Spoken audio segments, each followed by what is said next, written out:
This is Vivek speaking and welcome to my YouTube channel A5M1 classes. इससे पहले कि जो मैंने आपको वीडियो में जानकारी दिया था काइंड्स ऑफ टेंस के बारे में, मतलब टेंस के प्रकार के बारे में मैंने आपको जानकारी दिया था। और मैंने आपको उसमें बताया था कि जो टेंस होते हैं वो 12 टोटल जो टेंस होते हैं वह 12 होते हैं।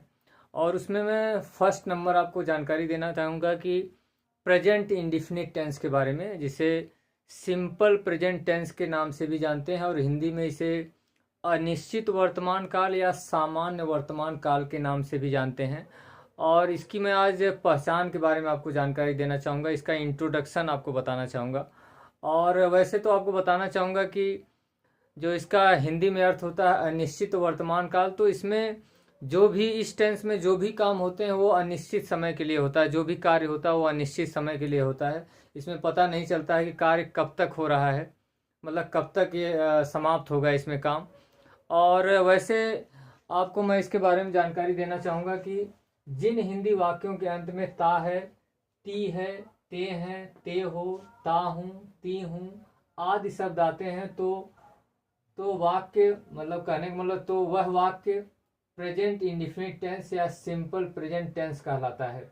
कहने का मतलब है कि जिन हिंदी वाक्यों के अंत में या तो ता है आएगा, या तो ती है आएगा, या तो ते है आएगा, या तो ता हूँ आएगा, या तो ती हूँ आएगा, तो वह वाक्य जो है, इस प्रकार के जो वाक्य रहेंगे वो प्रेजेंट इंडिफिनिट टेंस या तो सिंपल प्रेजेंट टेंस, ऐसे ऐसे वाक्यों को हम प्रेजेंट इंडिफिनिट टेंस या सिंपल प्रेजेंट टेंस कहेंगे या ऐसे कहते हैं। और इसके बारे में आपको इस टेंस में जो नोट नंबर 1 के बारे में बताना चाहूँगा, इसमें आपको नोट के बारे में बताना चाहूँगा। नोट का मतलब है कि मेरे कहने का मतलब है कि इस टेंस की विशेषताएं क्या है, इसके बारे में आपको मैं जानकारी देना चाहूँगा। जैसे इसमें नोट नंबर 1 है, इस टेंस में कार्य अनिश्चित समय के लिए होता है। कहने का मतलब है कि प्रेजेंट इंडिफिनिट टेंस या सिंपल प्रेजेंट टेंस में जो भी कार्य होंगे उसमें अनिश्चित समय के लिए कार्य मतलब होता है, इसमें पता नहीं चलता कार्य कब समाप्त होगा।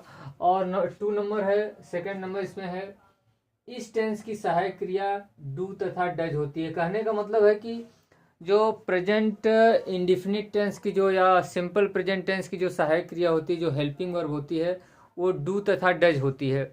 और थर्ड नंबर है, एक वचनकर्ता के साथ डज तथा बहुवचनकर्ता के साथ डू का प्रयोग किया जाता है। कहने का मतलब अगर अगर जो भी सब्जेक्ट रहेगा, मतलब अगर सिंगुलर सब्जेक्ट रहेगा तो उसके साथ हम डज का प्रयोग करेंगे, मतलब हेल्पिंग वर्ब डज का प्रयोग करेंगे।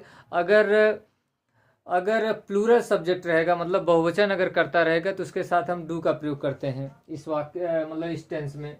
और 4 नंबर है, अफर्मेटिव सेंटेंस नेभर वाले वाक्य तथा हु वाले वाक्यों में एक वचनकर्ता के साथ मुख्य क्रिया में यस या ईएस या आईईएस जुड़ता है। कहने का मतलब है कि अगर अफर्मेटिव सेंटेंस, जिसे हम पॉजिटिव सेंटेंस के भी नाम से जानते हैं, हिंदी में जिसे सकारात्मक वाक्य के नाम से जानते हैं। और नेभर वाले वाक्य का मतलब हो गया कि जिन हिंदी वाक्यों में मतलब कभी नहीं आएगा।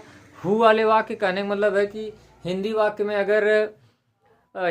अगर कौन आ जाएगा या किसने आ जाएगा, तो ऐसे वाक्यों में अगर एक वचन करता करता रहेगा, कहने मतलब ऐसे वाक्यों में अगर एक वचन रहेगा, एक वचन का हमको पता चलेगा कि कर्ता इसमें एक वचन है, तो ऐसे वाक्य जो रहेंगे उनकी जो मुख्य क्रिया रहेगी उसमें हम तो या तो यस लगाएंगे या तो ईएस लगाएंगे या आईईएस लगाएंगे। और नेक्स्ट नंबर है, जिन मुख्य क्रियाओं के अंत में O double S S H C H तथा यक्स होता है, उन मुख्य क्रियाओं के अंत में ईएस तथा शेष क्रियाओं के अंत में यस जुड़ता है। कहने का मतलब है कि जिन मुख्य क्रियाओं के अंत में ओ रहेगा, डबल एस रहेगा, एस एच रहेगा, सी एच रहेगा या यक्स रहेगा, उन क्रियाओं के अंत में हम ई एस लगाएंगे, और जो क्रियाएं रहेंगी उसमें हम केवल यस लगाएंगे। और आपको नेक्स्ट नंबर के बारे में आपको जानकारी देना चाहूँगा। प्रायः जिन मुख्य क्रियाओं के अंत में वाई होता है और ठीक उससे पहले एक व्यंजन मतलब एक कॉन्सोनेंट होता है, उन मुख्य क्रियाओं के अंत में आईईएस जुड़ता है। कहने का मतलब है कि जो भी मुख्य क्रिया रहेगी, प्रश्न ये उठता है कि किस मुख्य क्रिया में आईईएस लगाएंगे, तो जिन मुख्य क्रियाओं के अंत में अगर वाई आएगा और उससे ठीक पहले एक व्यंजन होगा, मतलब एक कॉन्सोनेंट रहेगा, तो उस क्रियाओं के अंत में हम आईईएस लगाएंगे। और मुझे आशा है कि आपको जो प्रेजेंट इंडिफिनिट टेंस या जो सिंपल जिसे प्रेजेंट टेंस के नाम से जानते हैं, इसका इंट्रोडक्शन है, जो इसका पहचान के बारे में आपको समझ में आया होगा। और मैं आपको नेक्स्ट वीडियो में आपको जानकारी देना चाहूँगा कि प्रेजेंट इंडेफिनिट टेंस में जो अफर्मेटिव सेंटेंस होता है या जो पॉजिटिव सेंटेंस होता है, उसका ट्रांसलेशन, उसका अनुवाद कैसे किया जाता है, इसके बारे में आपको मैं जानकारी देना चाहूँगा। And thanks for watching and your precious time.